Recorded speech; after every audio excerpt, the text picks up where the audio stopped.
Hey guys, Tomboy601, and today we have a quick match in the Odin where I feel like we're almost full speed ahead the entire time. Yeah, that's the kind of game we have. Of course, we have this beautiful new paint job. Wargaming added a couple of new, I guess you could call them premium paint jobs.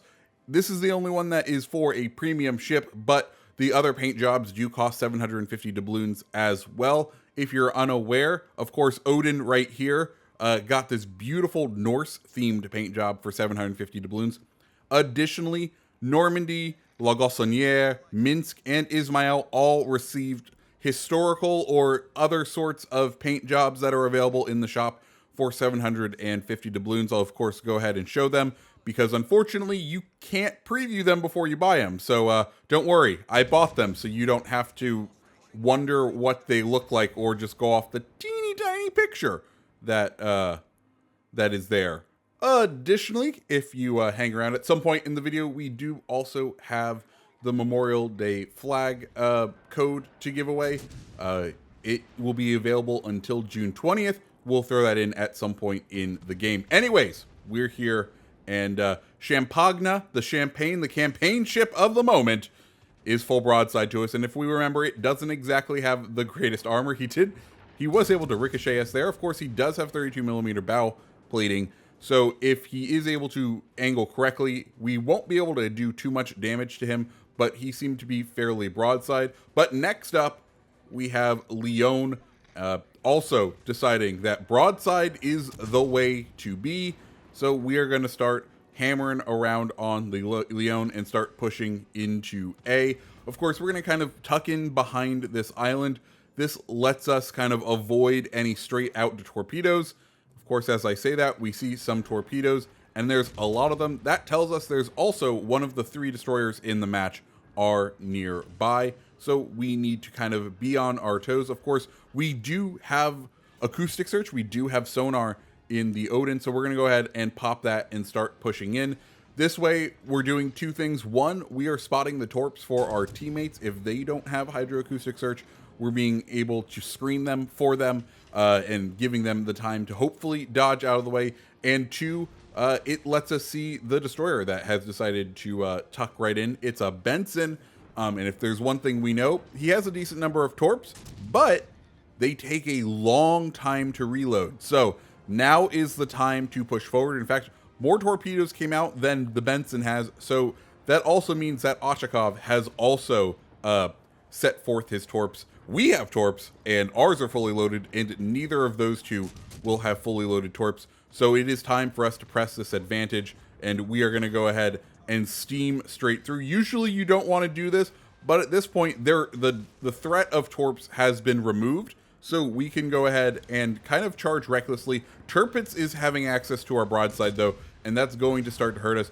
We hit the Benson and punch straight through the Ochakov in order to hit the Benson 1 or 2 times, which is beautiful. Tirpitz back there takes a couple of torps, and he's going to be fairly low on the thing. We go ahead and turn our attention away from the Benson. I think he's gotten around the island. We just can't hit him. Tirpitz is very low, and he gets finished off right there, leaving us just the Leon and the Champagne. The French fleet is now what is left for us to deal with.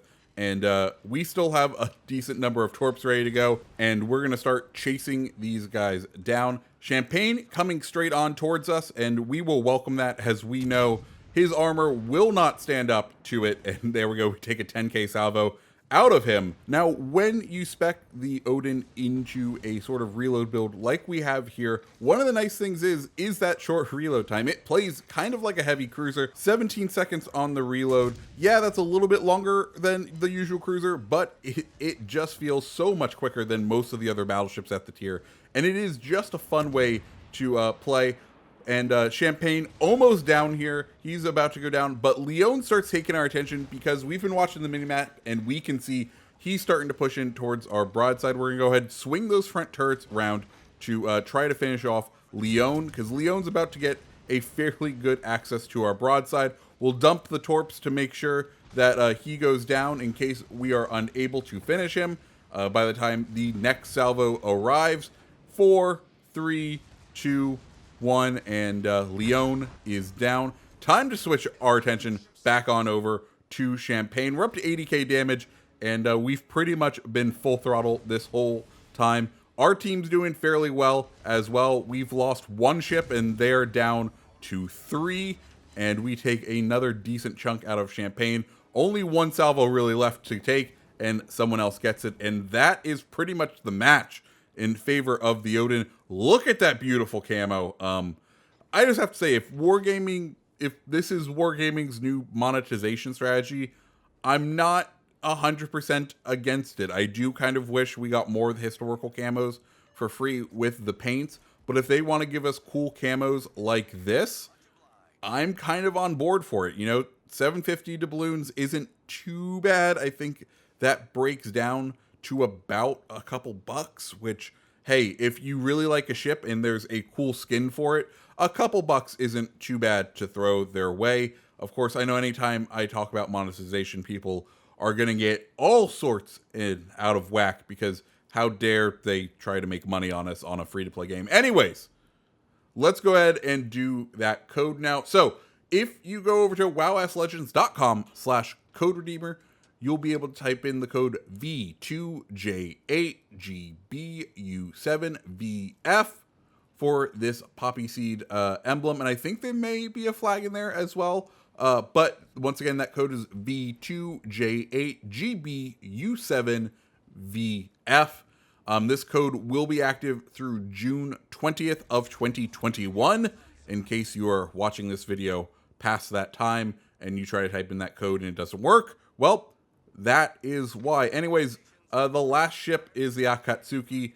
We're not going to end up getting a shot at him, so 87k is what we end up leaving this match with. Not too shabby considering how reckless we just played, but it all worked out for us, and that's match. Guys, if you like this video, go ahead, hit the like button, hit the subscribe button, and I hope you have a great rest of your day.